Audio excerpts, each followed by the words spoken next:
Hello hi ನಮಸ್ಕಾರ ಸ್ನೇಹಿತರೆ, ಶಾಲಾ ಮಾಹಿತಿ ಆಲ್ ಇನ್ ಒನ್ ಯೂಟ್ಯೂಬ್ ಚಾನಲ್ಗೆ ಆತ್ಮೀಯ ಸ್ವಾಗತ. ದಯವಿಟ್ಟು ನನ್ನ ಚಾನಲನ್ನು ಸಬ್ಸ್ಕ್ರೈಬ್ ಮಾಡಿ, ಹಾಗೆ ಬೆಲ್ ಬಟನ್ನ ಒತ್ತಿ ನಿಮ್ಮ ಫ್ರೆಂಡ್ಸ್ಗೆ ಶೇರ್ ಮಾಡಿ. ಬನ್ನಿ, ಇವತ್ತು ನಾವು PLI ಪೋಸ್ಟಲ್ ಲೈಫ್ ಇನ್ಶೂರೆನ್ಸನ್ನು ಆನ್ಲೈನಲ್ಲಿ ಯಾವ ರೀತಿಯಾಗಿ ಪೇಮೆಂಟ್ ಮಾಡೋದನ್ನು ತಿಳಿದುಕೊಳ್ಳೋಣ. ಮೊದಲಿಗೆ PLI ಎಂದು ಟೈಪನ್ನು ಮಾಡಬೇಕು. ಟೈಪ್ ಮಾಡಿ ಸರ್ಚ್ ಬಟನ್ ಒತ್ತಿದ ನಂತರ ನಮಗೆ ನೆಕ್ಸ್ಟ್ ಈ ಥರ ಬರುತ್ತೆ, ಇಂಡಿಯಾ ಪೋಸ್ಟ್ ಅಂತ. ಕಸ್ಟಮರ್ ಲಾಗಿನ್ ಅಂತಿದೆ, ಇದ್ರ ಮೇಲೆ ಕ್ಲಿಕ್ಕನ್ನು ಮಾಡಬೇಕು. ಕಸ್ಟಮರ್ ಲಾಗಿನ್ ಮೇಲೆ ಕ್ಲಿಕ್ ಮಾಡಿದ ಮೇಲೆ ಈ ಥರ ತೋರಿಸುತ್ತೆ. ಇಲ್ಲಿ ಕಸ್ಟಮರ್ ID ಮತ್ತು ಪಾಸ್ವರ್ಡನ್ನು ಎಂಟ್ರಿ ಮಾಡಬೇಕು. ಕಸ್ಟಮರ್ ID ಮುಂಚಿತವಾಗಿ ಜನ್ರೇಟ್ ಮಾಡ್ಕೊಂಡಿರಬೇಕಾಗುತ್ತೆ. ಕಸ್ಟಮರ್ ID ಮತ್ತು ಪಾಸ್ವರ್ಡನ್ನು ಹಾಕಿದ ನಂತರ ಕೆಳಗಡೆ ಕಾಣಿಸ್ತಕ್ಕಂಥ ಕ್ಯಾಪ್ಚಾವನ್ನು ಎಂಟ್ರಿ ಮಾಡಬೇಕು. ಕೆಳಗಡೆ ಕಾಣ್ತಕ್ಕಂಥ ಕ್ಯಾಪ್ಚಾವನ್ನು ಎಂಟ್ರಿಯನ್ನು ಮಾಡಿ ಲಾಗಿನ್ ಮೇಲೆ ಒತ್ತಬೇಕು. ಲಾಗಿನ್ ಮೇಲೆ ಒತ್ತಿದ ತಕ್ಷಣ ಈ ಥರ ನಿಮಗೆ ಒಂದು ಪೇಜ್ ಬರುತ್ತೆ. My profile, my policies, payments, service request, proposal track, tools and utilities ಅಂತಿದೆ.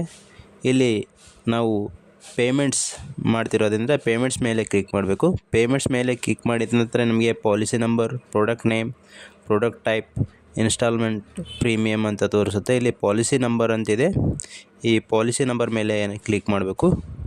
ಪಾಲಿಸಿ ನಂಬರ್ ಮೇಲೆ ಕ್ಲಿಕ್ ಮಾಡಿದ ತಕ್ಷಣ ನಮಗೆ ಈ ಥರ ಡೀಟೇಲ್ಸ್ ಆಗಿ ತೋರಿಸುತ್ತೆ. ಇಲ್ಲಿ account policy number, policy name, ಎಷ್ಟು ಮಂತ್ ಪೇ ಮಾಡಬೇಕಾಗಿದೆ ಅಂತ. ಇಲ್ಲಿ ನಾವು ಮಂತನ್ನು ಚಾಯ್ಸ್ ಮಾಡ್ಕೋಬೇಕಾಗುತ್ತೆ. ಮಿನಿಮಮ್ ಮಂತ್ಸ್ ನಮ್ಮದು ಎಷ್ಟು DV ಇದೆ ಅಷ್ಟು ಮಂತ್ ಕಟ್ಟಲೇಬೇಕು. ಹಾಗಾಗಿ ಮಂತನ್ನು ಏನು ಮಾಡಬೇಕಂದ್ರೆ ಚಾಯ್ಸ್ ಮಾಡ್ಕೋಬೇಕು. ಮಂತನ್ನು ಚಾಯ್ಸ್ ಮಾಡಿದ ತಕ್ಷಣ ಇಲ್ಲಿ ಮಂತ್ ತೋರಿಸುತ್ತೆ. ಮಂತನ್ನು ಎಷ್ಟು ಮಂತಿಂದ ಪೇಮೆಂಟ್ ಮಾಡಬೇಕಾಗಿದೆ ಅಲ್ಲಿ minimum month select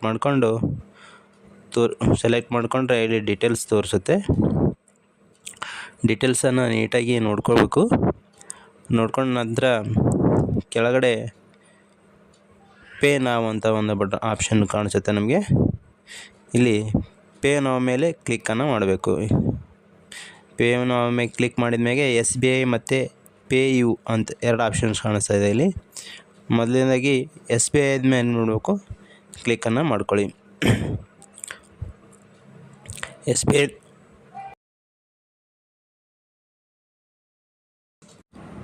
next SBI ಮೇಲೆ ಕ್ಲಿಕ್ ಮಾಡಿದ ತಕ್ಷಣ ನಮಗೆ ಈ ಥರ ಒಂದು ಆಪ್ಷನ್ಸ್ ಬರುತ್ತೆ. ಇಲ್ಲಿ ನೆಟ್ ಬ್ಯಾಂಕಿಂಗ್ ಅಂತ ತೋರಿಸ್ತಾ ಇದೆ. ಇಲ್ಲಿ ಯಾವುದು ಬ್ಯಾಂಕಿಂಗು ಮತ್ತು ಎಷ್ಟು ಚಾರ್ಜಸ್ ಇದೆ ಅಂತ ನೋಡ್ತೀವಿ. ಇಲ್ಲಿ SBI ನೆಟ್ ಬ್ಯಾಂಕಿಂಗ್ ಇದೆ, 0 charges. Other bank net banking ಇದೆ, ಅದು ಕೂಡ 0 ಚಾರ್ಜಸ್ಸು. ಕಾರ್ಡ್ ಪೇಮೆಂಟ್ಸ್ ಅಂತಿದೆ, ಕಾರ್ಡ್ ಕೂಡ ಇಂದ ಪೇಮೆಂಟ್ ಮಾಡ್ಬೋದು ನಾವು. ಇಲ್ಲಿ ಕಾರ್ಡ್ ಪೇಮೆಂಟ್ಸ್ ಇದೆ, ಅದು ಕೂಡ 0 ಚಾರ್ಜಸ್ ಇದೆ. ನಾವು ಕ್ರೆಡಿಟ್ ಕಾರ್ಡಿಂದ ಏನಾರ ಪೇ ಮಾಡೋಕ್ಕೆ ಹೋಗ್ತಿದ್ರೆ ಇಲ್ಲಿ ಏನು ಮಾಡುತ್ತೆ, 46 ರುಪೀಸ್ ನಮಗೆ ಚಾರ್ಜಸ್ ಆಗುತ್ತೆ. ನೆಕ್ಸ್ಟ್ ಅದ್ರ ಕೆಳಗಡೆ UPI ಪೇಮೆಂಟ್ಸ್ ಅಂತಿದೆ, ಅದರ್ ಪೇಮೆಂಟ್ಸ್ ಮೋಡ್ ಅಂತಿದೆ. ಇಲ್ಲಿ UPI ಅಂತ ಚಾಯ್ಸ್ ಮಾಡ್ಕೋತಾ ಇದ್ದೀನಿ ನಾನು. UPI ಪೇಮೆಂಟ್ ಕೂಡ 0 ಚಾರ್ಜಸ್ ಇದೆ. UPIದಿಂದ ಮಾಡಿದರೆ ನಿಮಗೆ ಅದೇ ರೀತಿಯ ಚಾರ್ಜ್ ಆಗೋದಿಲ್ಲ. ಅದ್ರ ಮೇಲೆ ಕ್ಲಿಕ್ ಮಾಡ್ತಾ ಇದ್ದೀನಿ ನಾನು. ಕ್ಲಿಕ್ ಮಾಡಿದ ಮೇಲೆ ನಿಮ್ಮ ಇಲ್ಲಿ ಡೀಟೇಲ್ಸನ್ನು ನೋಡ್ಬೋದು. ಡೀಟೇಲ್ಸ್ ತೋರಿಸುತ್ತೆ, ಎಷ್ಟು ಮಂತ್ ಇದೆ, ಎಷ್ಟಾಗುತ್ತೆ ಅಮೌಂಟ್ ಅಂತ. ಇಲ್ಲಿ UPI IDಯನ್ನು ಚಾಯ್ಸ್ ಮಾಡ್ಕೋತಾ ಇದ್ದೀನಿ ನಾನು. UPI ID ಚಾಯ್ಸ್ ಮಾಡಿಕೊಂಡು ಕೆಳಗಡೆ UPI ನಂಬರ್ ಹಾಕ್ತಿದ್ದೀನಿ. UPI ನಂಬರ್ ಹಾಕಿದ ನಂತರ ನಿಮ್ಮದು ಎಷ್ಟು ಅಮೌಂಟ್, ಪ್ರೀಮಿಯಮ್ ಅಮೌಂಟ್ ಎಷ್ಟು ಪೇ ಮಾಡಬೇಕಾಗಿದೆ ಅಂತ ತೋರಿಸುತ್ತೆ. ಅದ್ರ ಮೇಲೆ ಒತ್ತಿ ನೀವು ಪೇಮೆಂಟ್ ಮಾಡಿದರೆ ಯುವರ್ ಟ್ರಾನ್ಸಾಕ್ಷನ್ ಈಸ್ ಸಕ್ಸಸ್ಫುಲಿ ಅಂತ ಬರುತ್ತೆ. Thank you. Subscribe my channel and share to your friends. Thank you.